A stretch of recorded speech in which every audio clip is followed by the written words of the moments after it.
Right now on News Channel 6 at 10, the Coliseum Authority talking about where things stand with the naming rights for Augusta's new arena.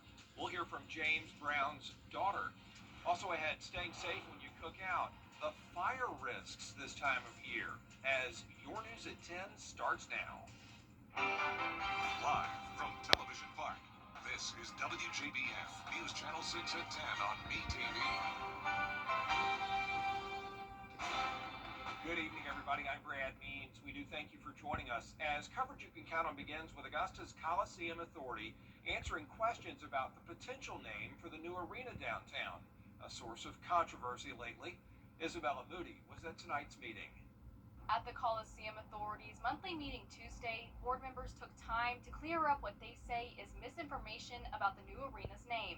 Deanna Brown, James Brown's daughter, told us that the authority has the free rights to use the name for the arena from Primary Wave, the company the name was sold to. This is still Primary Wave statement. We are appalled that ARCCA is apparently declining continued use of the free license and that its partner is seeking to monetize what has long been a monument to Mr. Brown's generosity and care for his community. We stand with Deanna and the family of James Brown to retain his name and the James Brown Arena. Mr. Brown's name is synonymous with the beautiful city of Augusta. Chairman Cedric Johnson says he spoke to the company, but says they need to have a paid sponsor to keep taxpayers from paying for maintenance and utilities of the new arena. He told me that the sponsor can attach James Brown's name for free if they wish. During 2021 and up until sometime last month, around May the 25th to be exactly, I did talk to Primary Wave to find out what the status was. We wanted to give them first right of refusal if they wanted to put James Brown's name on the arena and pay the name and right fee, and they said no, they didn't want to do that. But if we found a sponsor who was willing to put James Brown's name on there, they would be willing to let us do that. The new general manager of Augusta Entertainment Complex believes the authority will make sure that James Brown will be honored no matter what. I have full faith in the authority and what they're going to do based on the history, that there's going to be something really special, really unique to honor James Brown. For now, authority members say the name New Augusta Arena is just a placeholder until a sponsor is chosen. In Augusta, Isabella Moody, WJBF News Channel 6. Well, it looks like schools in Aiken County are going to get some upgrades. The Board of Education approving plans tonight to renovate 5 schools, including a new North Augusta Middle School and athletic complex at Wagner Sally High School. They need to be upgraded so that the children are learning and teachers are teaching in environments that are 21st century learning environments. We need to make certain that these buildings utilize technology, that they're modern, and that they are appealing. We want, when parents and visitors come to our schools, we want them to feel like they're appealing places that are modern and secure. We want all of our buildings to be as secure as they can possibly be, so that we know that the safety of our children and our employees is a top priority. And it's going to be nice. The project's partially funded by the 1% sales tax in Aiken County. South Carolina's highest court considering a case that could change the state's political maps. The League of Women Voters is suing the state over South Carolina's redistricting map. They say it's unfair and illegal. They say it was redrawn in favor of a Republican congressional race in the Low Country. Court will uphold the map. This issue, a similar issue, has been already ruled on by the U.S. I think that gives an indication of where the law is. The whole intention of redistricting is to protect the right of voters to be accurately represented by their representatives in our democracy, representative democracy. Right now, we believe that's not happening. So once again, it's up to the state Supreme Court to decide, but the big question is, if there's a change, is it going to kick in before next year's elections? We had a terrifying day on the water in Lexington, South Carolina today. Listen to this. At least 18 people were struck by lightning at Lake Murray. The South Carolina Emergency Management reporting the incident took place late this afternoon at a public park. 6 adults and 12 children were injured. No word yet on the extent of those injuries. More information as it becomes available, and an appropriate time to take a first look at our weather. Jenna joins us. And Jenna, as we look bad conditions right now, and certainly looking ahead to tomorrow afternoon. You got to take this seriously. Yeah, you know what's interesting, Brad, is we were tracking this little storm around the 5 o'clock hour, and it was so tiny, and it was actually just one lightning strike that unfortunately injured those 20 people. And I do have another update for you from the National Weather Service. The good news with this is that none of the injuries are considered life-threatening. That's all we know at this time. And please keep in mind that we do have that threat of lightning continuing tomorrow and pretty much every day in the summertime. There's usually a threat of lightning with these really isolated pop-up storms, so definitely something to take seriously. Right now on our Terry Lambert Hyundai Skyview cam, it's a nice, dry, and quiet night. Today's almanac shows that we had a hot day for sure with a high of 98. That's 5 degrees above our average of 93 and a low of 72. Now, right now, our temperatures are in the low to upper 80s.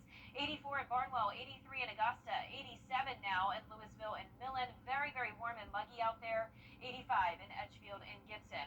Check out these dew points all the way up into the lower 80s down in Sylvania. That's making it still feel like 100 degrees at the 10 o'clock hour. Tomorrow morning will be warm as well, and we have issued a Viper 6 alert day for tomorrow due to the possibility of severe weather. I'll have a look at your future cast coming up, and back to you, Brad.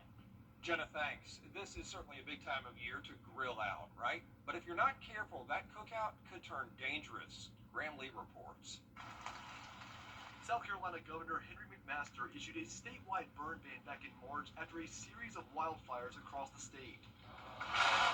More because the public safety says it's making those living in the area more alert. With the major fires that we've had in the state, I think that's kind of getting everybody's attention to take a good control of their own and also to help each other out. The Georgia Forestry Commission has now followed suit, issuing a burn ban through the end of September. The exception is for controlled burns, with a few materials in that category.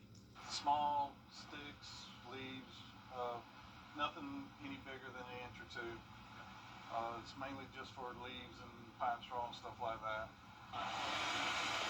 While some of you will use those items to make s'mores, you should also be cautious using your grill. Firefighters say you need to make sure your grill is clean and in a proper location outside. Make sure you're not in a covered area in case something gets out of hand. Know your limitations when you're using charcoal fires, lighter fluids. Hey, Gary. Make sure you're using the adequate amount. It's 94 degrees inside our bay right now, and it's 104 degrees outside. They recommend to put lighter fluid on the charcoal 3 to 5 minutes before you light it, but it also comes down to taking care of your body. Dehydration is a big killer, or heat injuries is a big killer of people, especially the elderly and the children. That's the reason we have cooling centers for the elderly to go to. You just need to look out for one another, make sure everybody's drinking the proper amount of fluids. Firefighters also urge you to be aware of your surroundings when you grill outdoors and do activities outside. Don't wear loose clothing, and keep young children a safe distance away from the grill and the flames. The South Carolina Highway Patrol says there have been some alarming incidents on the road in recent weeks as 2 troopers narrowly escaped being struck while they worked on the side of the highway. Look at that, terrifying. Troopers say these close calls are reminders to follow the move over law in South Carolina. It's just what it says. Slow down and move over when you see emergency vehicles. It just goes to show, like, hey, this does happen. We have, video proof to show it. And these boil down to either distraction or impairment or just being an irresponsible driver. So if we can eliminate those 3 things, and actually give our emergency personnel some space by moving over, if it's safe to do so, we can avoid a lot of these possible situations. Yeah, troopers also say if you do get pulled over, pull as far off the road as possible. Still ahead, hot days mean higher chances for heat-related illnesses. Doctors talk about the warning signs after the forecast. And just like today, we have another heat advisory in effect for tomorrow, but we also have the possibility of severe weather during the evening. I'll have your full Viper 6 forecast right after the break. Do you know what time it is? It's now your most most accurate forecast with WJBF Live 5 for 6. Welcome back. Here's a look at our Terry Lambert Hyundai Skyview cam outside the station. Nice and quiet tonight with no rain expected until we get to around this time tomorrow night. Then we're definitely going to see our fair share of rain and storms. But right now, enjoy the quiet weather. We're sitting at 83, feeling like 90 with dew points in the middle 70s. Now around the CSRA, we're seeing low to upper 80s. Everyone very warm and muggy at this 10 o'clock hour with the dome of high pressure still impacting the eastern half of the country. We have some storms out towards the west of us, but the two-state is nice and dry. Now looking ahead to tomorrow, we're tracking afternoon heat followed by evening storms. So it is a Viper 6 alert day, primarily due to that threat of severe weather, but it also doesn't hurt to mention that it's going to be dangerously hot once again with that heat index up to 108. This will be until 8 p.m. on Wednesday, and you can see on our pool planner that we're going to hit the 100-degree mark around the 5 o'clock hour. So even though we have the rain, it's not going to be coming in till later, so it really won't bring us much heat relief. So let's jump right into our future cast here tomorrow at 6 p.m.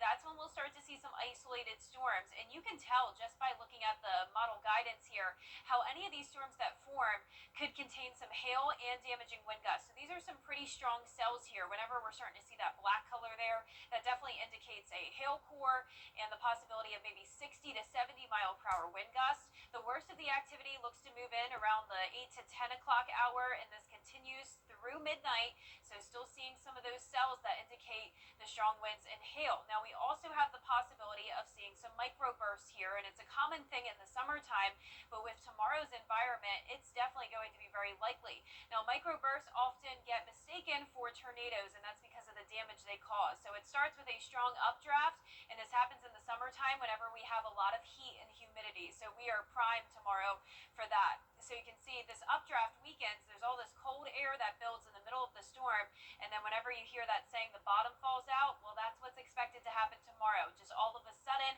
very heavy downpours, torrential rain, and those gusty winds. And sometimes with these downbursts, the winds could go up to 100 plus miles per hour, which resembles an EF1 tornado. So that's why a lot of times when this happens, people think a tornado moved through, and it's really just a strong thunderstorm, but nonetheless still very dangerous. So something to keep in mind for tomorrow, the entire CSRA is under that slight risk for the hail and wind threat, and we're also under a marginal risk for our Thursday. Same threats, but just a lower chance. We're back to those typical afternoon summertime storms, and you can tell the difference in the temperatures as well. We're going from 100 tomorrow back to the lower 90s, and the heat index more tolerable around 100 degrees, so we'll take that.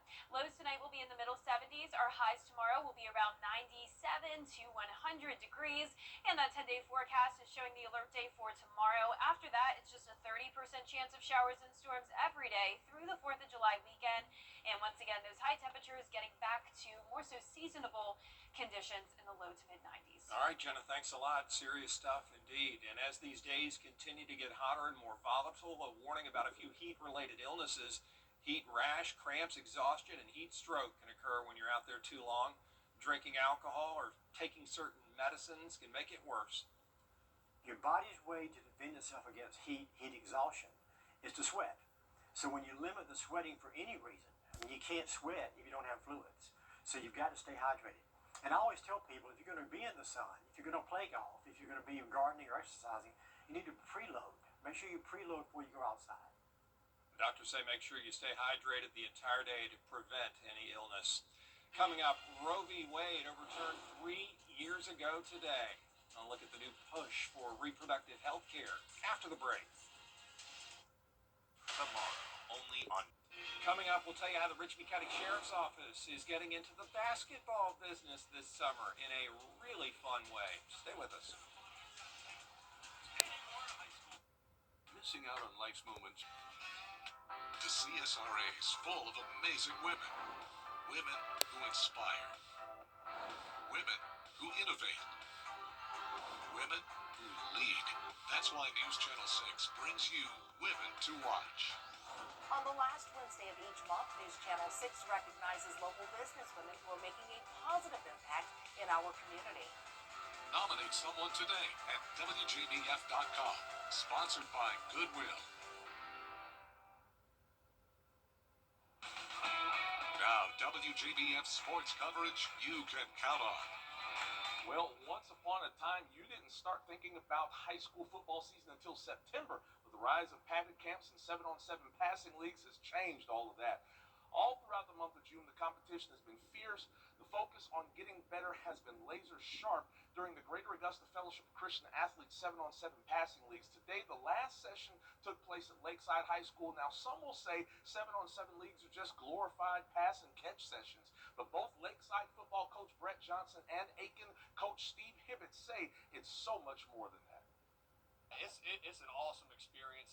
Just getting to play against so many different talent levels, and you get to see every offensive and defensive formation that you want to see. It's been a great experience for our guys. It's going to be a process. The summer is a process, and you really see leaders emerge in the summer, and that's where the bulk of the work is. They say the grind never stops. Football never stops. And actually, most sports don't stop now either. They're all doing something in the off season, and if you're not, you're falling behind.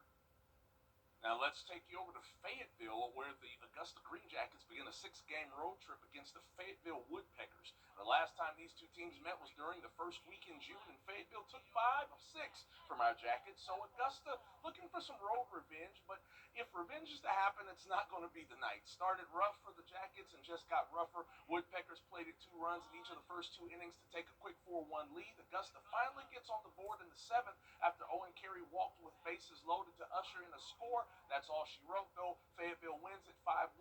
Both teams back at it same time and place tomorrow. Now let's talk about the Big Brother Braves. Atlanta still in the Big Apple, taking on the New York Mets again in game 2 of 4, trying to make it 5 straight against the Mets. Scoreless tie until the bottom 4th. That's when the Mets plated all 3 of their runs. Braves trying to rally in the 6th when Ozzie Albies sac fly to right scores Marcell Ozuna. Then Eli White single grounded to short ushers in Austin Riley. And all Braves score 5 in the 6th and a pair of insurance runs in the 8th. Make it 5 straight against the Mets. Braves win it 7-3. Now, here's a cool story. We all know how much of a basketball town Augusta is. Well, the Richmond County Sheriff's Office is getting in on the hardwood action. They're hosting its inaugural basketball camp for youth ages 7 to 16 with San Antonio Spurs standout Keldon Johnson in the building. The camp will be held on July 22nd and 23rd from 9 a.m. until 3 p.m. at Laney High School. Registration is now open and can be done in person at the Sheriff's Office, 400 Walton Way, or from their Facebook page, and we'll provide the link online at WJBF.com. And the best part, the price, it's free, $3.99. You can't beat that. That's all for sports. We'll be back after this. 45. WJBF News Channel 6 is proud to salute those who have achieved excellence in 2025.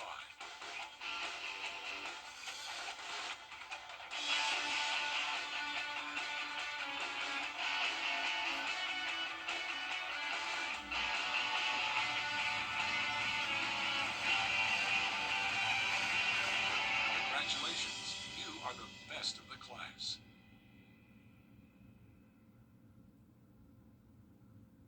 And last but not least, farmers we know do so much for us. They plant and harvest and raise the food we eat, but they cannot do that without the help of pollinators. But there are plants you can grow in your own backyard to help bees and wasps. George Noliff has the story. You want to create a little buzz in your yard? Well, then think plants. This is a great plant that's in full bloom right now. It's called a butterfly magnet.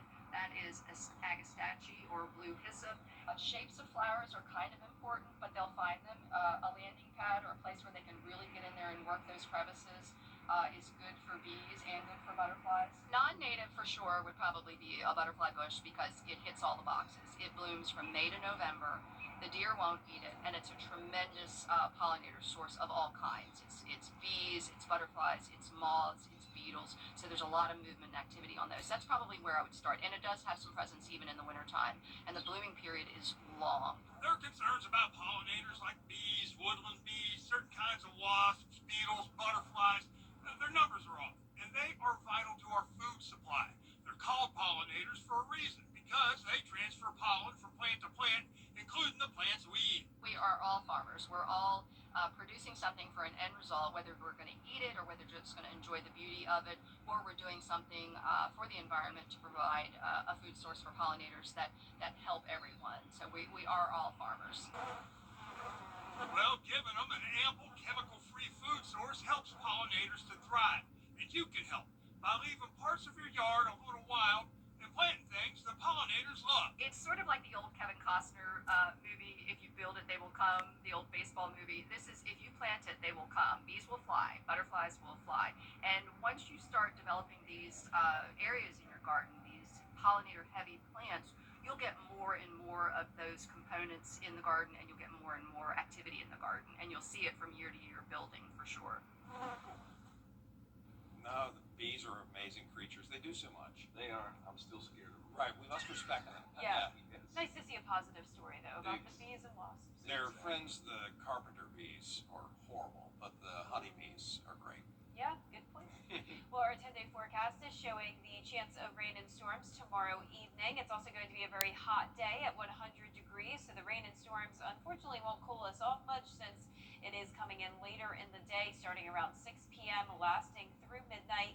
Then as we go into the rest of the week, we're back to a typical summertime pattern, which means high temperatures between 92 to 94 degrees and just a 30% chance of those daily pop-up showers and storms.